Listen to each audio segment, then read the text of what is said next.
është tani më plotësisht e mundur që të pastrojmë qytetet tona nga gjithë ato fije plastike, merimangash, të një kohe e cila ka pasur pasojat e veta në vazhdën e një zhvillimi që po ashtu ishte i domosdoshëm, dhe faktikisht, siç e tregon edhe inventari i bërë, pjesa dërmuese e këtyre kablove janë pa funksion.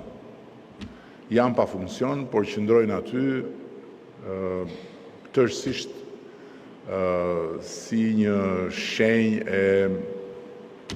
harresës edhe e mungesës së vëmendjes. Duke qenë se këtu gjërat u thanë për sa i përket këtij problemi dhe kësaj nisme, unë dua të përfitoj nga rasti që të ndaj në prani të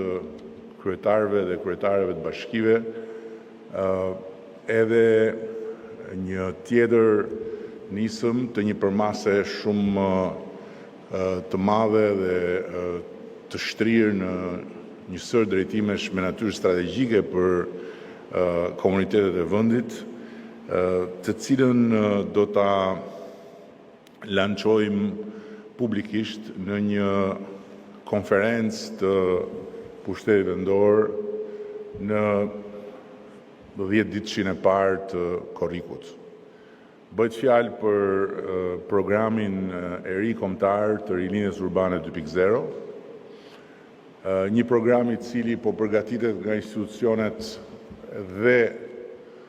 në dialog me bashkitë, nën kujdesin, udhëheqjen dhe mbikëqyrjen e ministrit të pushtetit vendor, zotit Demo. Është një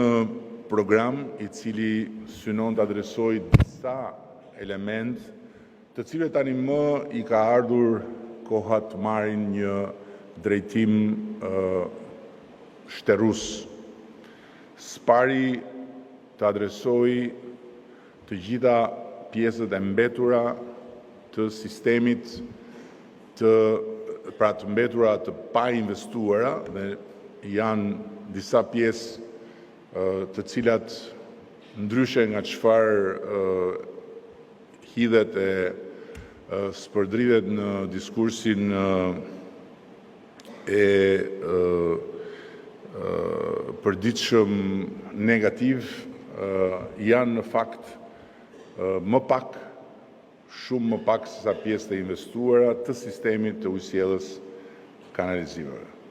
Dhe pikërisht për këtë, programi do të adresojë nevojën për të bërë një ndërhyrje gjithëpërfshirëse dhe për t'i dhënë përgjigje edhe atyre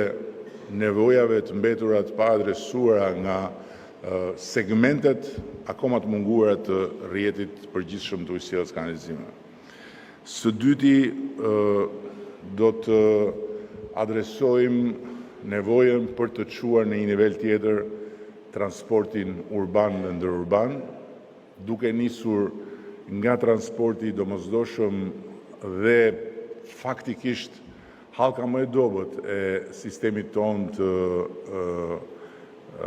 industrisë re të turizmit, që është transporti i periudhës sezonit të pikut, kur bëhet shumë e vështirë për turistët dhe vizitorët që të lëvizin me mjete të vënë në dispozicion nga sektori publik. Dhe qëllimi është që të hymë në një fazë ku gjenerata e re e mjeteve të transportit publik e para tjetë tërësisht e gjelbër, pra flasim për autobus elektrik, të cilët kanë zero ndotje, gjë që është një tendencë tani më e përgjithshme në Europë, dhe së dyti për të ndërtuar një sistem të përdorimit dhe të administrimit të këtyre mjeteve nën administrimin e bashkive. Pra do t'jetë qeveria së bashku me bashkit që do të sigurojnë mjetet dhe bashkit do të bëjnë administrimin e tyre.